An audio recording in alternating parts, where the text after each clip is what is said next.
గురుగారు ఎవరికి వారు భగవన్నామం లేదా మంత్రం జపించవచ్చా లేదా ఖచ్చితంగా గురువు నుంచి ఉపదేశం పొందాలా? భగవన్నామాన్ని స్మరించడానికి గురువు ఉపదేశం ఉండనక్కరలేదు. నామస్మరణం తరుణోపాయం. ఈ కలియుగంలో తరించడానికై సులభమైన ఉపాయం ఏదైనా ఉందా? అది భగవన్నామ స్మరణ, సంకీర్తన. ఊరికే దైవనామాన్ని ఓం నమో నారాయణాయ, ఓం నమో వెంకటేశాయ, ఓం నమ శివాయ, ఓం గణపతయే నమ, ఏ బీజాక్షరాలు అక్కర్లేదు. శ్రీమాత్రే నమ, శ్రీరామ జయం మనసులో ఇలా అనుకుంటూ మనం పనులు చొక్కబెట్టుకుంటూ ఉంటే అది నామస్మరణం తరుణోపాయం. నామస్మరణ వేరు, జపం వేరు. జపం అనగానే ఆ నామస్మరణ మంత్రంగా మారుతుంది. మననాత్ త్రాయతేతి రూపం మారడంతో పాలు వేరే, పంచదార వేరే, అలాగే తేయాకు పొడి వేరే, వేడి నీరు వేరే, అన్నీ కలిపి మరగ కాచితే వచ్చే టీ ఇచ్చే గుణం వేరే, ఆ టీ చేసిన వెంటనే తాగితే గుణం వేరే. ఇల్లాలికి చాలా కోపం వస్తే ఉదయం సిద్ధం చేసిన ఆ టీని అర్ధరాత్రి కూడా మేలుకొలిపి వేడి చేసి ఇదిగో మీరు తాగండి అని ఉదయం సిద్ధం చేసిన టీని సాయంత్రమో రాత్రో ఇస్తే తాగుతున్నప్పుడు మనకు కలిగే భావం, ఆ టీ అర్థం వేరే, పదార్థం ఒక్కటే, అందులో ఉండే దినుసులు ఒక్కటే.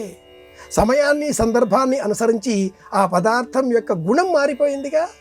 అట్లాగే నామస్మరణ వేరు, మంత్రం వేరు. మంత్రానికి గురువు ఉపదేశం తప్పనిసరి.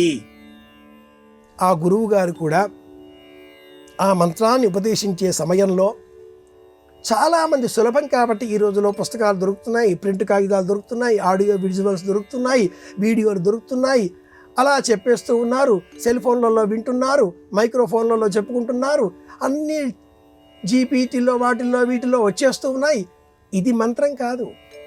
గురువుగారు ఒక్క మంత్రాన్ని ఉపదేశం చెయ్యాలి అంటే ఆ మంత్రానికి సంబంధించిన మూలాన్ని అక్షర లక్షలు తాను అనుష్ఠానం చేసి ఆ మంత్రబలాన్ని మార్జనం, తర్పణం, హోమం, భోజనం అనే 5 విధాలలో ఉపాసన చేసిన అనంతరం శిష్యుడికి ఒక్కరికి మాత్రమే బోధ చేయాలి. రామ లక్ష్మణుడు తన వెంట వచ్చినప్పుడు విశ్వామిత్రుడు రాముడికి మాత్రమే 72 రకాలుగా ఉన్న వివిధ ఆయుధములను, అస్త్రశస్త్రములను ప్రయోగించే, ఉపసంహారంగా వేసే విధానాలను బోధించాడు ఒక్క రాముడికే.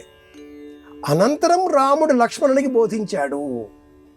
గురువు చేత వచ్చే మంత్రోపదేశం అంటే సామూహికంగా, సమష్టిగా 10 మందికి, 100 మందికి రోజు కూడా అలా చేస్తే అది గురువు ఉపదేశం కాదు.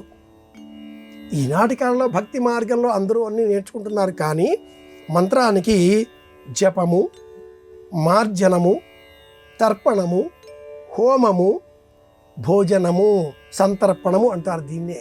ఈ 5 తప్పనిసరి. ఇది లక్ష్యం. నామస్మరణ వేరు, మంత్రోపదేశం వేరు. నామస్మరణ ఎవరైనా ఎప్పుడైనా చేయవచ్చు, ఏ చింత లేదు.